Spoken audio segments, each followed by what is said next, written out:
എല്ലാവർക്കും നമസ്കാരം. എൻ്റെ ഇടപെടൽ അല്പം വൈകിപ്പോയി. അതിന് എല്ലാവരോടും ക്ഷമ ചോദിക്കുന്നു.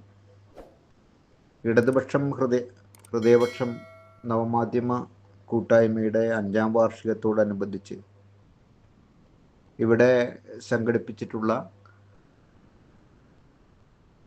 വിശ്വാസം, യുക്തി, ശാസ്ത്രം എന്ന വിഷയത്തിൽ രാകേഷ് സംസാരിച്ചത് ഞാൻ ശ്രദ്ധിച്ചു. താരതമ്യേന വളരെ മനോഹരമായൊരു അവതരണമാണ് അദ്ദേഹം നടത്തിയത്. അതിൽ അദ്ദേഹം അവസാനം പറഞ്ഞ കാര്യത്തോട് യുക്തി എന്ന് പറയുന്നതും പ്രത്യുൽപ്പന്നമതിത്വം എന്ന് പറയുന്നതും രണ്ടും രണ്ടാണ്. ഈ പ്രത്യുൽപ്പന്നമതിത്വമാണ് വെട്ടാൻ വരുന്ന പോത്തിനോട് വേദമോതാൻ നിൽക്കാതിരിക്കുക എന്നുള്ളത്. നിങ്ങൾക്ക് ഒരു തോക്കെടുത്ത് തോക്ക് ചൂണ്ടി ജയ് ശ്രീറാം വിളിപ്പിക്കുന്നവരെ അള്ളാഹു അക്ബർ വിളിപ്പിക്കുന്നവരെ എതിരിടാൻ കഴിയുമെങ്കിൽ ഭഗത് സിംഗിനെ പോലെ അങ്ങനെ ചെയ്യുക. അല്ലെങ്കിൽ വെട്ടാൻ വരുന്ന പോത്തിനോട് വേദമോതാതെ പതുക്കെ ഒരു ജയ് ശ്രീറാം വിളിച്ച് മാറിപ്പോവുക. അത് പ്രത്യുൽപ്പന്നമതിത്വമാണ്, ധീരതയുമാണ്. ധീരതയും പ്രത്യുൽപ്പന്നമതിത്വവും ഉണ്ടെങ്കിൽ നമ്മളൊരു ഭഗത് സിംഗായി മാറും. യുക്തി അതാണോ എന്നുള്ള കാര്യത്തിൽ എനിക്ക് അഭിപ്രായ വ്യത്യാസമുണ്ട്. അത് പക്ഷെ ഞാനിവിടെ ഇപ്പോൾ പ്രകടിപ്പിക്കാൻ ഉദ്ദേശിക്കുന്നില്ല. അത് വളരെ വിശദമായൊരു ചർച്ച ആവശ്യമുള്ളൊരു മേഖലയാണ്. എന്തായാലും ഹൃദ്യമായിരുന്നു രാകേഷിൻ്റെ പ്രസംഗം. അത് ഞാൻ പറയുകയാണ്. എന്നിട്ട് ഞാൻ എൻ്റെ വിഷയത്തിലേക്ക് വരാം. എൻ്റെ വിഷയം എന്ന് പറഞ്ഞൊരു വിഷയമല്ല, നമ്മളുടെ എല്ലാവരുടെയും വിഷയമാണ്. നമ്മൾ ചർച്ച ചെയ്യുന്നത് തന്നെയാണ്, ചർച്ച ചെയ്യേണ്ടത് തന്നെയാണ്. എത്ര ചർച്ച ചെയ്താലും മതിവരാത്തതും ആണ്. അതുകൊണ്ട് വിശ്വാസം, യുക്തി, ശാസ്ത്രം എന്ന വിഷയത്തിൻ്റെ പ്രസക്തമായ ചില കാര്യങ്ങളെക്കുറിച്ച് ഞാൻ നിങ്ങളോട് എൻ്റെ ബോധ്യങ്ങളുടെ വെളിച്ചത്തിൽ ചില കാര്യങ്ങൾ പങ്കുവയ്ക്കാം. എൻ്റെ പേര് സ്വാമി വിശ്വഭദ്രാനന്ദ ശക്തിബോധി. എല്ലാറ്റിനും ഇപ്പോൾ ആശ്രയിക്കാവുന്ന ഒരു ശാസ്ത്രീയ സാങ്കേതിക വിദ്യ ഗൂഗിളാണല്ലോ. AI ഒക്കെയുണ്ട്. ഇപ്പം ഞാനിന്ന് തിരക്കേറിയ യാത്രക്കിടയിൽ വെറുതെ AIയോട് ചോദിച്ചു, what is the accurate definition of faith? അപ്പം അതിന് AI പറഞ്ഞ ഒരു മറുപടി എന്നെ സംബന്ധിച്ച് എനിക്ക് ഒട്ടും പുതുമയുള്ളതായിട്ട് തോന്നിയില്ല. ആ മറുപടി ഞാൻ നിങ്ങളുമായിട്ടൊന്ന് ജസ്റ്റ് പങ്കുവയ്ക്കാം. Faith can be seen as a way of knowing or understanding the world that goes beyond empirical evidence. ലോകം അനുഭവിക്കാത്ത കാര്യങ്ങളെ കുറിച്ചുള്ള അറിവും അതിൻ്റെ വിശ്വാസവും ഒക്കെയാണ് ഫെയ്ത്ത് എന്നാണ് പറയുന്നത്. അത് സാധാരണ ഏത് മതസംഹിതയെ തൊട്ട് സംസാരിക്കുന്നവരും എപ്പോഴും പറഞ്ഞുകൊണ്ടിരിക്കുന്നൊരു കാര്യമാണ്. അനുഭവിക്കാത്തതിലുള്ള അദൃശ്യങ്ങളിലുള്ള വിശ്വാസം എന്ന് പറയുന്നത്. അൺസീൻ എന്ന് പറഞ്ഞാൽ ഒരു തരത്തിലും അനുഭവിക്കാൻ കഴിയാത്തതിനോടുള്ള ഒരു വിശ്വാസത്തെയാണ് വിശ്വാസം എന്ന് പറയുന്നത്. പക്ഷെ ഞാൻ അങ്ങനെ കരുതുന്നില്ല. അത് മനുഷ്യ ചരിത്രത്തോട് വിശ്വാസി സമൂഹം അഥവാ തിയോളജീഷ്യൻസ്, ദൈവമീമാംസകർ ചെയ്തിട്ടുള്ളൊരു മഹാ അപരാധമായിട്ടാണ് എനിക്ക് തോന്നിയിട്ടുള്ളത്. കാണാത്തതിന്മേലുള്ള വിശ്വാസമാണ് വിശ്വാസം എന്നുള്ള നിർവചനം. അത് എന്തുകൊണ്ടാണ് എന്ന് ഞാൻ ഇവിടെ വ്യക്തമാക്കാം.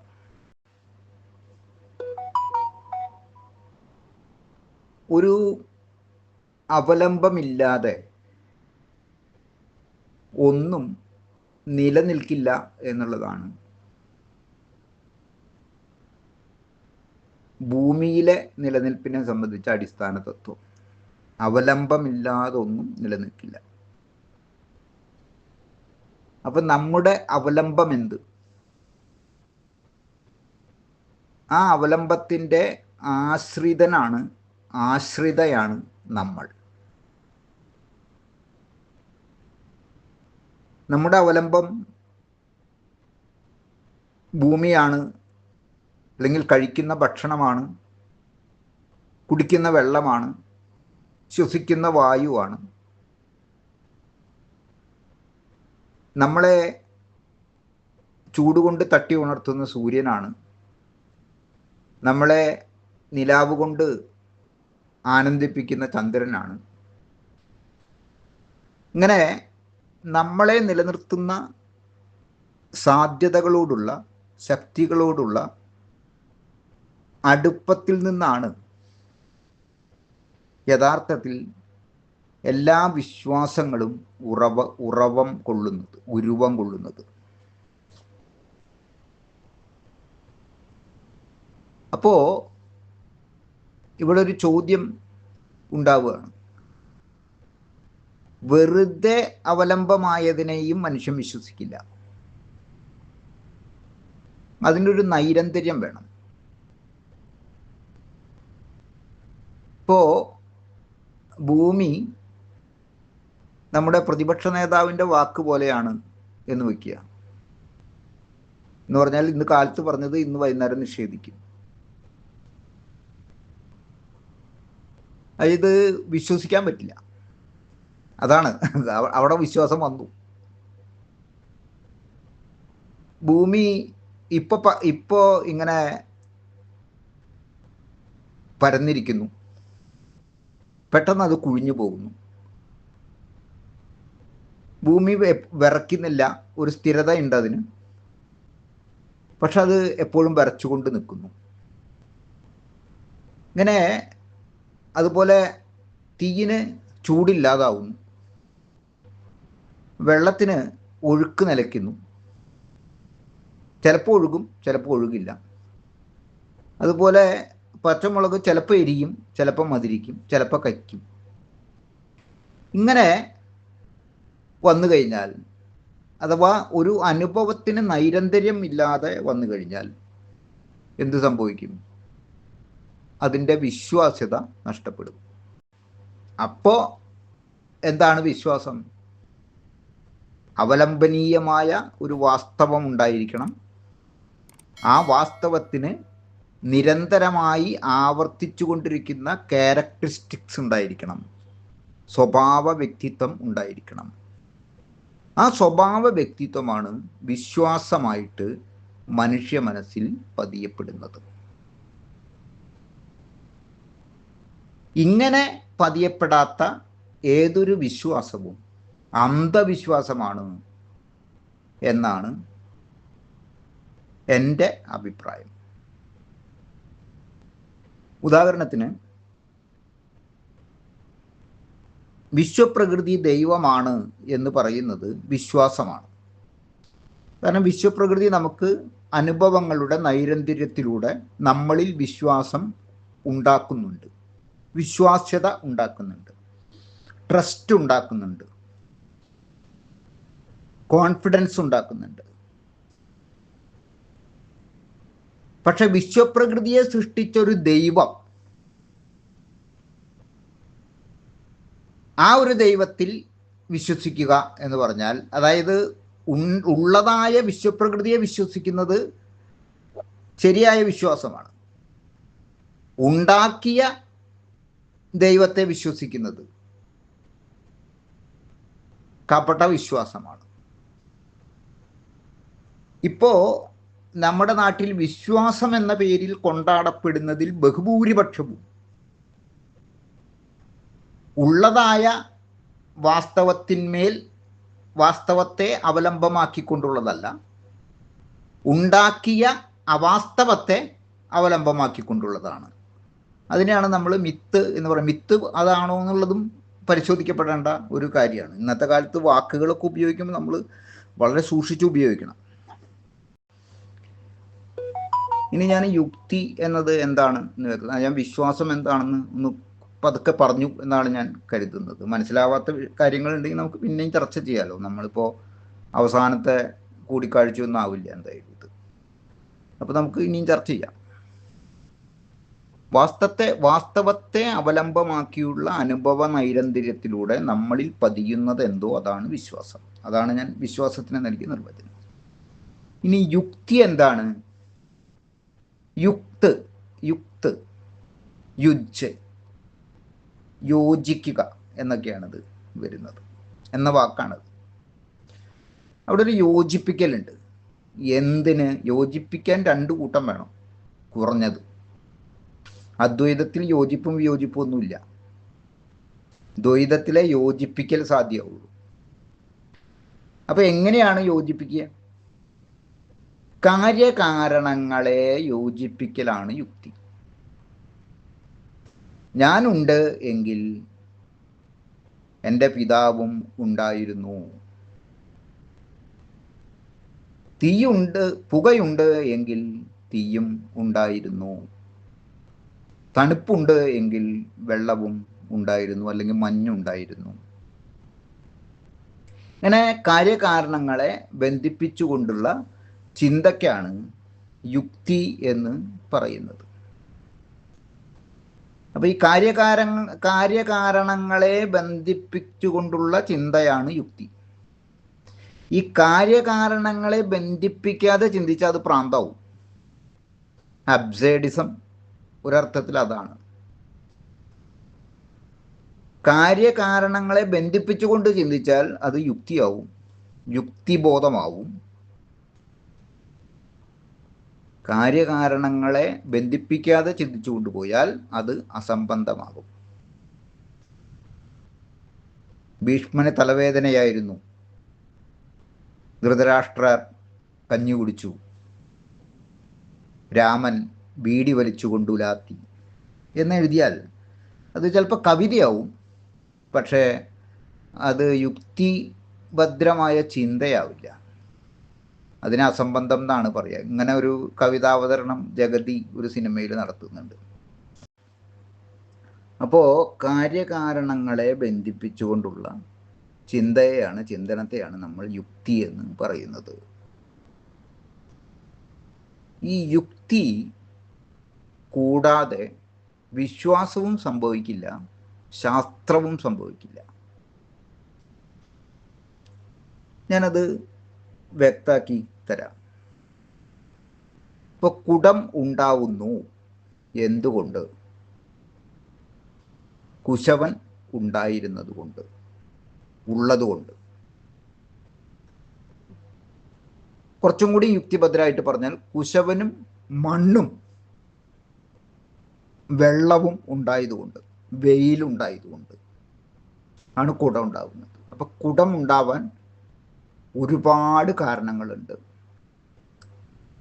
പക്ഷേ കുശവന്റെ ഭാവന അവിടെ വളരെ പ്രധാനമാണ്. മണ്ണിനെ കുഴച്ചുരുട്ടി കുടമാക്കാനുള്ള ഭാവന തേനീച്ചക്കൂട് നിർമ്മിക്കാൻ ഉണ്ടാവുന്ന ഭാവന പോലെ തന്നെ മനുഷ്യന് വേണം. അപ്പോൾ കുശവനാണ് അതിൻ്റെ പരമകർത്താവ്. ഞാനുണ്ടാവാൻ എൻ്റെ അച്ഛൻ വേണം, എൻ്റെ അമ്മയും വേണം. അങ്ങനെ പ്രപഞ്ചത്തിന് ഉണ്ടാവാൻ ഒരു അണ്ടവും ബീജവും വേണം. അതാണ് ദൈവം എന്നൊരു സങ്കല്പം പിന്നീട് ഈ യുക്തിചിന്തയുടെ ഒരു ഭാഗമായിട്ട് ഉണ്ടായി വന്നു. അപ്പോൾ വിശ്വാസത്തിന് അങ്ങനൊരു വശമുണ്ട്, കാര്യകാരണങ്ങളെ ബന്ധിപ്പിക്കുന്നൊരു വശമുണ്ട്. അതിൻ്റെ യുക്തിഭദ്രതയൊക്കെ നമുക്ക് പിന്നെ വിശദീകരിക്കാം. അങ്ങനെയുണ്ട്. ശാസ്ത്രത്തിന് എന്താണ് സംഭവിക്കുന്നത്? ഇപ്പോൾ വെള്ളം തിളയ്ക്കുന്നത് എന്തുകൊണ്ട്? ചൂടുകൊണ്ട്. തീയില്ലെങ്കിൽ വെള്ളം തിളക്കില്ല എന്ന് വിശ്വാസിയും പറയും. പക്ഷെ എത്ര ഡിഗ്രി ചൂട്, എത്ര അളവിൽ ചൂട് വെള്ളത്തിൽ പതിഞ്ഞാൽ, വെള്ളത്തിൽ കലർന്നാൽ, വെള്ളത്തോട് ചേർന്നാൽ വെള്ളം വെട്ടിത്തിളയ്ക്കാൻ തുടങ്ങും എന്ന് വിശദീകരിക്കേണ്ടുന്ന വിധം അതിനെ തെളിയിക്കുകയും ആർക്ക് വേണമെങ്കിൽ അത് അനുഭവത്തിൽ വരുത്തി കൊടുക്കുകയും ചെയ്യുന്നു എന്നുള്ളതാണ് ശാസ്ത്രത്തിൻ്റെ മിടുക്ക്. അപ്പോൾ വെള്ളം തിളയ്ക്കുക എന്ന് പറയുന്ന കാര്യത്തിൻ്റെ കാരണം എന്താണ് എന്ന് തന്നെയാണ് ശാസ്ത്രം അന്വേഷിക്കുന്നത്. അപ്പോൾ കാര്യകാരണങ്ങളെ ബന്ധപ്പെടുത്തിക്കൊണ്ടുള്ള ചിന്തയാണ് യുക്തി എന്ന് പറയുമ്പോൾ ശാസ്ത്രത്തിലും യുക്തിയുണ്ട്, വിശ്വാസത്തിലും യുക്തിയുണ്ട്. യുക്തിയെ ഒഴിവാക്കിക്കൊണ്ട് നിലനിൽക്കാൻ ആവാത്ത രണ്ട് മാനവിക സാധ്യതകളെയാണ് വിശ്വാസമെന്നും ശാസ്ത്രമെന്നും പറയുന്നത്. യുക്തി കൊണ്ട് ഉണ്ടാവുന്ന ഒരു സാധ്യതയാണ് വിശ്വാസം എന്ന് പറയുന്നത്. യുക്തി കൊണ്ടുണ്ടാകുന്ന സാധ്യതയാണ് വിശ്വാസം എങ്കിലും അതിൻ്റെ മേഖല വൈകാരികതയാണ്. അതുകൊണ്ടാണ് മതവികാരം ഇങ്ങനെ വ്രണപ്പെടുന്നത്. ശാസ്ത്രവികാരം വ്രണപ്പെടില്ല. അതിൻ്റെ കാരണം അത് വൈചാരികതയാണ്. വൈചാരികതയും പ്രായോഗികതയുമാണ്. എന്താണ് ഇപ്പോൾ നമ്മുടെ നാട്ടിൽ പൊതുവെ സംഭവിച്ചുകൊണ്ടിരിക്കുന്ന ഒരു പ്രശ്നം എന്ന് വെച്ചാൽ,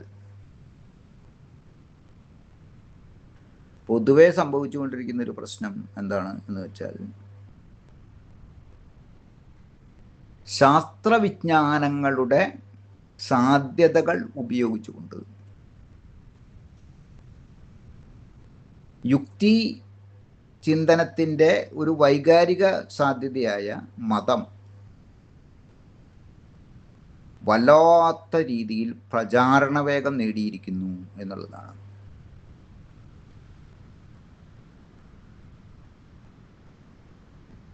നമ്മൾ യൂട്യൂബ്, അതുപോലെ ഫേസ്ബുക്ക് തുടങ്ങിയ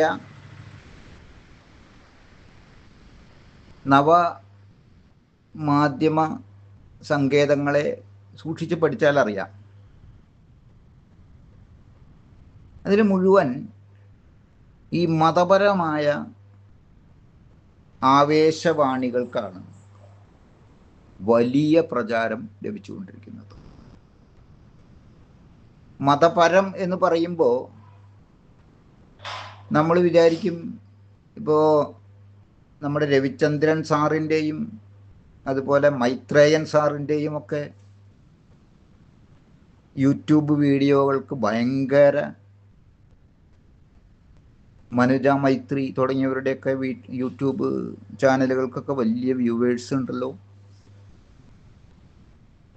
അപ്പോൾ മതം മാത്രമാണോ ഇവിടെ ജനങ്ങളിലേക്ക് സംക്രമിക്കപ്പെടുന്നത് എന്ന് ചോദിക്കും. അതെ. അതിൻ്റെ കാരണം, നിങ്ങൾ മതവിമർശനം നടത്തുമ്പോൾ അത് കൃത്യമായ ഒരു ലക്ഷ്യബോധത്തോടു കൂടി അല്ലാതാവുകയും കയ്യടിക്ക് വേണ്ടി മാത്രമുള്ളതാവുകയും ചെയ്യുമ്പോൾ അവിടെ ഊട്ടി ഉറപ്പിക്കപ്പെടുന്നത് ഒരു വിപരീത ദിശയിൽ മതം തന്നെയാണ്. ദൈവമില്ല ഇല്ല ഇല്ല ഇല്ല എന്ന് പറയുമ്പോഴും, ദൈവം ഉണ്ട് ഉണ്ട് ഉണ്ട് എന്ന് പറയുമ്പോഴും ഈ നാസ്തികനും ആസ്തികനും തമ്മിൽ ഉപയോഗിക്കുന്ന ഒരു വാക്കിലെ വ്യത്യാസം വരുന്നുള്ളൂ. ഒരു വാക്ക് രണ്ടുപേരും ഉപയോഗിക്കുന്നു, ദൈവം ദൈവം ദൈവം.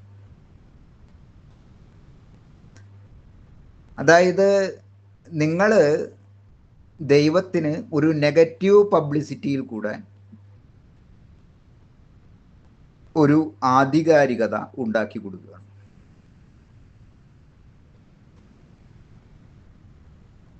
അതിൻ്റെ കാരണം, നിങ്ങൾക്ക് കൃത്യമായ സാമൂഹിക ബോധമില്ല,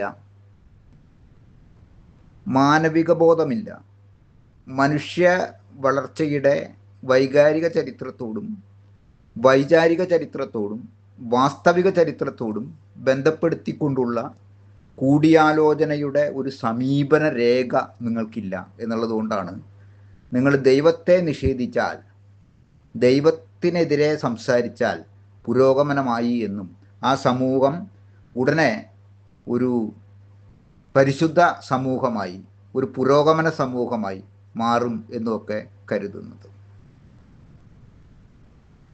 ദൈവം ഇല്ലാത്ത ആൾക്കും വിശക്കും, ദൈവമുള്ള ആൾക്കും വിശക്കും. ദൈവം ഇല്ലാത്ത ആളുകൾക്കിടയിലും രാഹുൽ മാങ്കൂട്ടം ഉണ്ടാവും, ദൈവം ഉള്ളവർക്കിടയിലും രാഹുൽ മാങ്കൂട്ടം ഉണ്ടാകും. അങ്ങനെയാണല്ലോ ഫ്രാങ്കോ മുളയ്ക്കൽ, ആഷാറാം ബാപ്പു ഒക്കെ തുടങ്ങിയ ആളുകളൊക്കെ, സന്തോഷ് മാധവൻ വരെയുള്ള ആളുകളൊക്കെ ഉണ്ടായത് അങ്ങനെയാണല്ലോ. അപ്പോൾ രാഹുൽ മാങ്കൂട്ടം ദൈവമുണ്ട് ദൈവം ഇല്ല എന്നുള്ളത് കൊണ്ട് ഇല്ലാതാവില്ല, ദൈവം ഉണ്ടായതുകൊണ്ട് രാഹുൽ മാങ്കൂട്ടം ഇല്ലാതാവില്ല, ദൈവം ഇല്ലാതായാലും ഇല്ലാതാവില്ല. അപ്പോൾ ഈ വികാരങ്ങൾക്ക്, ഈ വിചാരങ്ങൾക്ക്, ഈ വിശപ്പുകൾക്ക്, അതുപോലെ നമ്മുടെ ആവശ്യങ്ങൾക്ക് ഒക്കെ തന്നെ ദൈവേതരമായ ഒരു അസ്തിത്വമുണ്ട് എന്നും ആ അസ്തിത്വ പ്രശ്നത്തെ എങ്ങനെ പരിഹരിക്കാമെന്നും ചിന്തിക്കാത്തവർ ദൈവത്തെ നിഷേധിച്ചാൽ പുരോഗമനമായി എന്നും ദൈവത്തെ അംഗീകരിച്ചാൽ ആത്മാവിന് മുക്തിയായി എന്നും കരുതും. അങ്ങനെ കരുതുന്ന കൂട്ടത്തിൽപ്പെട്ട ആളുകളാണ് ഈ മൈത്രേയനും രവിചന്ദ്രൻ സാറും ഒക്കെ. ദൈവം അങ്ങോട്ട് ഇല്ലാതായാൽ, മതം അങ്ങോട്ട് ഇല്ലാതായാൽ പിന്നെ പ്രശ്നമൊക്കെ തീർന്നു. പിന്നെ ആ സമീപനത്തിൽ വേറൊരു അപകടം കൂടി നമ്മൾ കാണുന്നുണ്ട്. ഒരു പ്രത്യേക വിശ്വാസി സമൂഹത്തിന് നേരെ മാത്രം അവകാശങ്ങൾ ചൊരിഞ്ഞുകൊണ്ടിരിക്കുക. നിങ്ങളുടെ മത സ്ഥാപകൻ എത്ര കല്യാണം കഴിച്ചു, ഏത് പ്രായത്തിലുള്ള പെൺകുട്ടികളെ കല്യാണം കഴിച്ചു എന്ന് ചോദിക്കുകയാണ്. അത് ചോദിക്കുന്നത് കേൾക്കുമ്പോൾ ആവേശപ്പെടാൻ വേറെ കുറച്ച് ആളുകൾ ഇവിടെയുണ്ട്. അതാണ് രാകേഷ് ഉൾപ്പെടെയുള്ള ആളുകൾ ഇവിടെ സൂചിപ്പിച്ച വിശ്വാസത്തെ മുതലെടുത്തുകൊണ്ട് വർഗീയ രാഷ്ട്രീയം നടപ്പാക്കാൻ ശ്രമിക്കുന്ന ആളുകൾ. RSSകാരെന്ന് പറയാം, ജമാഅത്തെ ഇസ്ലാമിക്കാരെന്ന് പറയാം. ഇനിയിപ്പോൾ പേര് പറഞ്ഞില്ലെങ്കിൽ സ്വാമിക്ക് എന്താ പേര് പറയാൻ ധൈര്യമില്ലാതായോ എന്ന് ചോദിക്കും. അങ്ങനെ ധൈര്യമില്ല, അതൊന്നും ആയിട്ടില്ല. എൻ്റെ ധൈര്യം എൻ്റെ ഉള്ളിൽ നിന്ന് വന്നതാണ്. അതുകൊണ്ട് അത് ഇല്ലാതാവണമെങ്കിൽ ഞാൻ ഇല്ലാതാവണം.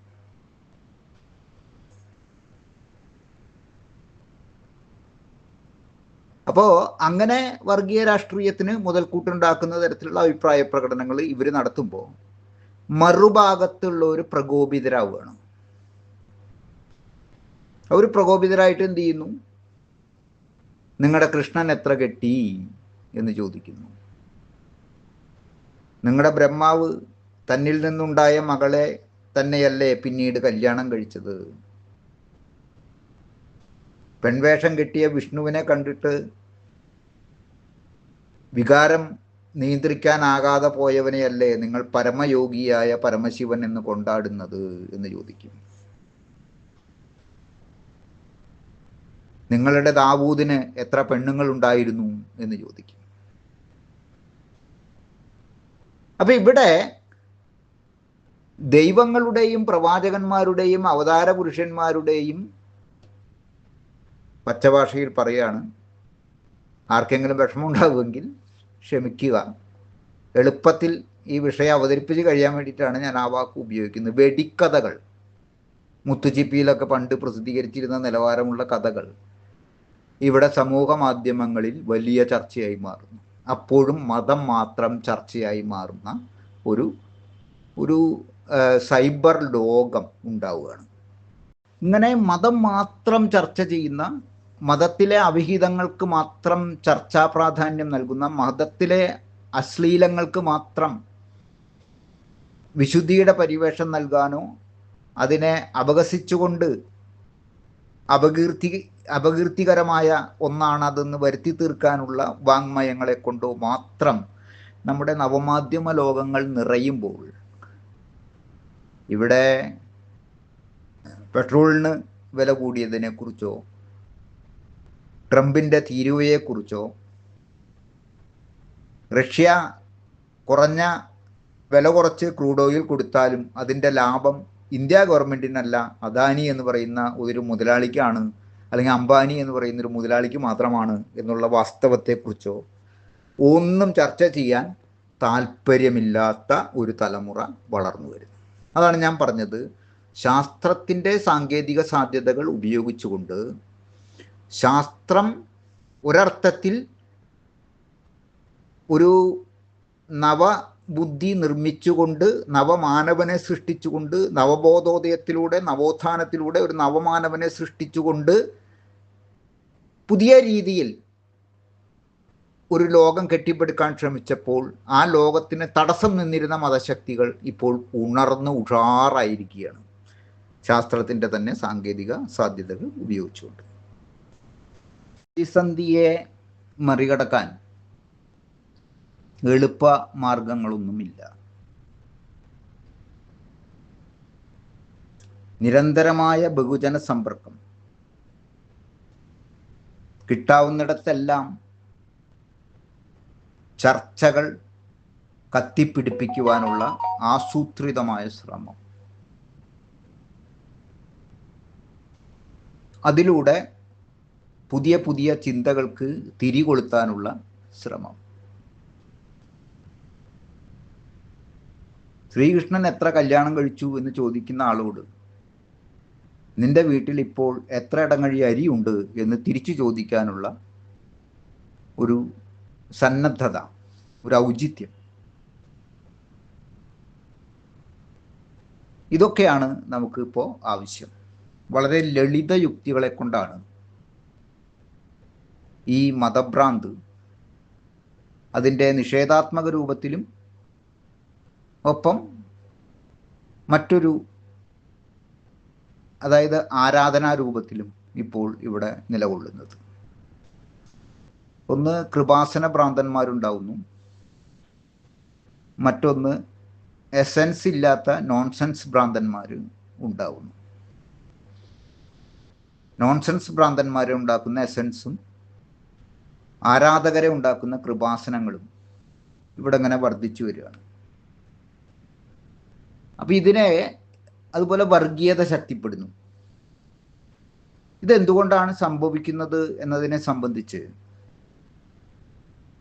കൃത്യമായ ഒരു വിശകലനം ഇപ്പോഴും നമ്മുടെ ഇടതുപക്ഷ ബുദ്ധിജീവികളിൽ നിന്ന് ഉണ്ടായിട്ടുള്ളതായിട്ട് എൻ്റെ ശ്രദ്ധയിൽപ്പെട്ടിട്ടില്ല.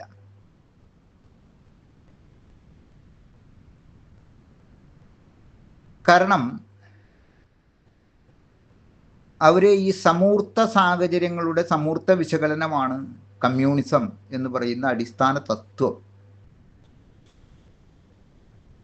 വേണ്ട വിധത്തിൽ ആഴത്തിലും പരപ്പിലും മനസ്സിലാക്കിയിട്ടല്ല സാമൂഹിക പ്രശ്നങ്ങളെയും സാംസ്കാരിക പ്രശ്നങ്ങളെയും സാമ്പത്തിക രാഷ്ട്രീയ പ്രശ്നങ്ങളെയും സമകാലികതയെയും ചരിത്രപരതയെയും ഒന്നും വിലയിരുത്തുന്നത്. വളരെ ഉപരിപ്ലവമായി പോകുന്നു പലപ്പോഴും വിശകലനങ്ങൾ. ഒന്നാമത്, നമ്മൾ ഇന്ന് ജീവിക്കുന്നത് സ്വാതന്ത്ര്യ സമരത്തിന് ശേഷമുള്ള മനുഷ്യർ ബഹുഭൂരിപക്ഷമായ ഒരു സമൂഹത്തിലാണ്. അതുകൊണ്ട് സ്വാതന്ത്ര്യമില്ലായ്മ എന്താണ് എന്ന് അവർക്ക് മനസ്സിലായിട്ടില്ല. ഒരാളുടെ അടിമയായി ഇരിക്കേണ്ടി വരുന്ന മനുഷ്യൻ്റെ വേപതു എന്താണ് എന്ന് അനുഭവിക്കാത്തവരാണ്. ഇപ്പോൾ പണ്ട് കാലത്ത് അങ്ങനെയൊക്കെ ഉണ്ടായിരുന്നു, ഇപ്പം അതില്ലല്ലോ എന്ന് പറഞ്ഞ് ഒരു നമ്പൂതിരി കെട്ടിപ്പിടിച്ചാൽ ഹാഹ എത്ര സമത്വസുന്ദരമായ വെള്ളരിക്കാപട്ടണം എന്നുള്ള നിലപാടിലേക്ക് എത്തിച്ചേരുന്നത്. സത്യത്തിൽ അങ്ങനെ കേരളത്തിൽ അത് വാസ്തവികമായിട്ട് സംഭവിച്ചിട്ടുണ്ട്. ഇപ്പം EMS ജനങ്ങളിലേക്ക് ഇറങ്ങി ആളുകളെ കെട്ടിപ്പിടിച്ചത് അദ്ദേഹത്തിൻ്റെ അകത്തെയും പുറത്തെയും പൂണൂലിനെ കരിച്ചു കളഞ്ഞിട്ടാണ്, മനുഷ്യനായിട്ടാണ്. നമ്പൂതിരി വന്ന് താഴ്ന്നവരെ കെട്ടിപ്പിടിക്കുകയല്ല. ഒരു ആഢ്യ ബ്രാഹ്മണൻ ഒരു അനുഗ്രഹ ബുദ്ധി കൊണ്ട് അധസ്ഥിതനെ കെട്ടിപ്പിടിക്കുകയല്ല EMS താഴ്ന്ന ജാതിക്കാരെ അല്ലെങ്കിൽ അടിസ്ഥാന ജനവിഭാഗങ്ങളെ കെട്ടിപ്പിടിച്ചപ്പോൾ സംഭവിച്ചത്. ഞാനും നിങ്ങളും മനുഷ്യനാണ് എന്ന ഒരുമയുടെ മനോഭാവത്തോടു കൂടിയാണ് EMS അത് ചെയ്തത്. അച്യുതമേനോൻ അത് ചെയ്തത്, കെ ദാമോദരൻ അത് ചെയ്തത്, AKG അത് ചെയ്തത്, P കൃഷ്ണപിള്ള അത് ചെയ്തത്. പക്ഷേ ഇപ്പോൾ നമ്മുടെ കോളനികളിലൊക്കെ അടുത്ത ജന്മം ബ്രാഹ്മണനായിട്ട് ജനിക്കാൻ നോമ്പ് നോറ്റിരിക്കുന്ന തൃശ്ശൂരിൻ്റെ MP, തൃശ്ശൂർകാർ വോട്ട് ചെയ്യാതെ തൃശ്ശൂരിൻ്റെ MP ആയ മഹാന് വേണ്ടിയിട്ട് നമ്മുടെ അടിസ്ഥാന ജനവിഭാഗങ്ങളാണ് യഥാർത്ഥത്തിൽ ഏറ്റവും കൂടുതൽ ആക്രോശവും ആവേശവും കാണിക്കുന്നത്. എന്തുകൊണ്ടാണിത് സംഭവിക്കുന്നത്? ചരിത്രബോധമില്ല. ചരിത്രം സംഭവിച്ചു കഴിഞ്ഞതാണ്. ചരിത്രത്തിലുണ്ടായത് ഒക്കെ ഇനി നമ്മൾ പറയേണ്ടതില്ല, അത് കഴിഞ്ഞു.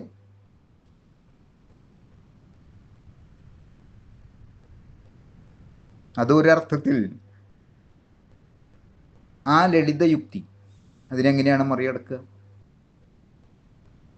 അച്ഛൻ മരിച്ചുപോയാൽ അച്ഛനെ പറ്റി പിന്നെ പറയണ്ടേ എന്ന് ചോദിച്ചാൽ മതി. അച്ഛൻ കഴിഞ്ഞു പോയാൽ അച്ഛനെ പറ്റി പറയണ്ടേ? നിന്റെ വിവാഹം നടന്നു പോയാൽ പിന്നെ വിവാഹത്തെ പറ്റി നീ മിണ്ടണ്ടേ? നിന്റെ സ്കൂൾ വിദ്യാഭ്യാസം കഴിഞ്ഞു പോയാൽ പിന്നെ സ്കൂളിനെ പറ്റി നീ സംസാരിക്കണ്ടേ? ഇന്നലെയെപ്പറ്റി സംസാരിക്കാതെ എങ്ങനെയാണ് നിനക്ക് ഇന്നിൽ ജീവിക്കുന്ന മനുഷ്യനാവാൻ കഴിയുക?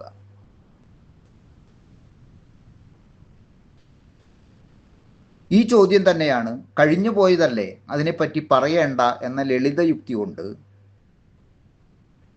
ഇവിടെ അയ്യങ്കാളി നടത്തിയ സമരത്തെയും ചട്ടമ്പിസ്വാമി നടത്തിയ സമരത്തെയും ആ സമരത്തിന് പശ്ചാത്തലമായ സാമൂഹ്യ സാഹചര്യത്തെയും ആ സാമൂഹ്യ സാഹചര്യം ഉണ്ടാക്കിയ പ്രത്യയശാസ്ത്രത്തെയും ഒക്കെ വെള്ളപൂശുന്ന ആളുകളോട് നമ്മൾ ചോദിക്കേണ്ടത് ഇന്നലകളിൽ ജീവിക്കാതെ നിനക്കെങ്ങനെ ഇന്ന് ജീവിക്കാനാവും എന്നാണ്.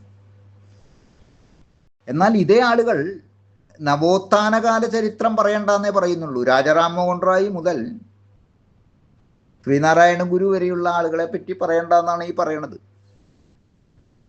പറഞ്ഞു കഴിഞ്ഞാൽ ചാതുർവർണ്ണ്യവും ജാതി വ്യവസ്ഥയും ബ്രാഹ്മണ ആഢ്യത്വവും ഒക്കെ പ്രശ്നത്തിലാവും.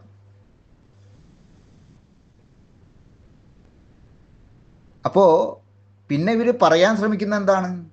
രാമായണം, മഹാഭാരതം, മഹാഭാഗവതം അതൊക്കെ പറയാം.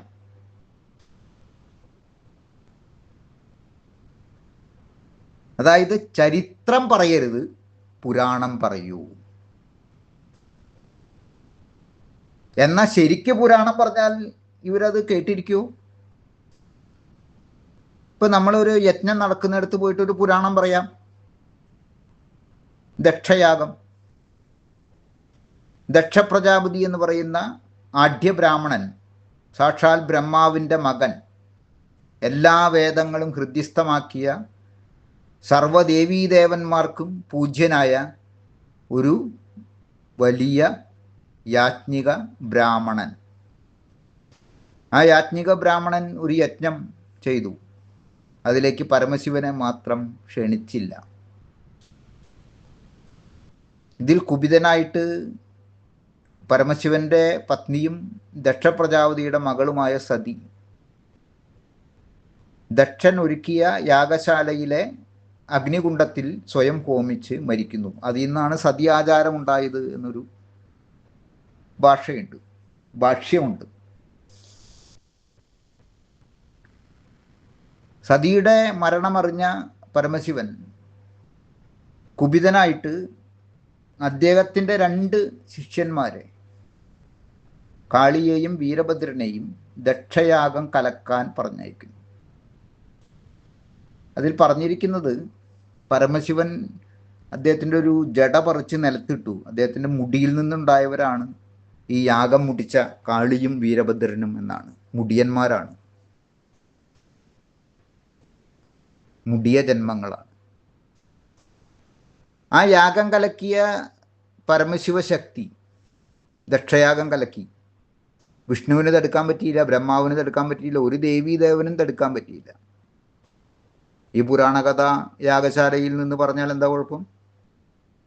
അപ്പോൾ പുരാണങ്ങളിൽ തന്നെ യജ്ഞം മുടക്കുന്ന പാരമ്പര്യമുണ്ട്.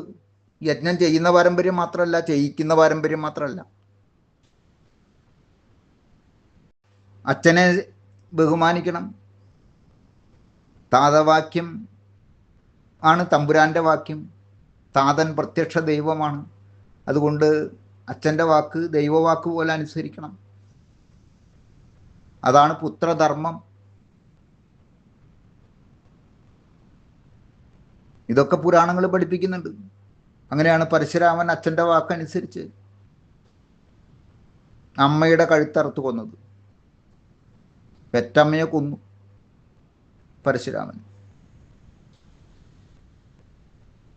പക്ഷേ മറ്റൊരു കഥയുണ്ട് ഇതേ പുരാണങ്ങളിൽ തന്നെ. അത് പ്രഹ്ലാദൻ്റെ കഥയാണ്. അച്ഛൻ പറഞ്ഞത് തരുമ്പ് അനുസരിക്കാത്തൊരു കുട്ടി. നാരായണ എന്ന് ജപിക്കരുത് എന്ന് പറഞ്ഞപ്പോൾ നാരായണ എന്നെ ജപിക്കൂ എന്നും നാരായണൻ ജപിച്ചും അച്ഛൻ്റെ മുമ്പിൽ ആ കുഞ്ഞ് വിലസി. ദേഷ്യം വന്നു ഹിരണ്യനെ. കുഞ്ഞിനെ കൊല്ലാൻ തീരുമാനിച്ചു. എവിടെ നിന്റെ നാരായണൻ? അവനെ കൊന്നിട്ട് തന്നെ നിന്നെ കൊല്ലാം എന്നുള്ള നിലപാടെടുത്തു. രാജാവാണ്.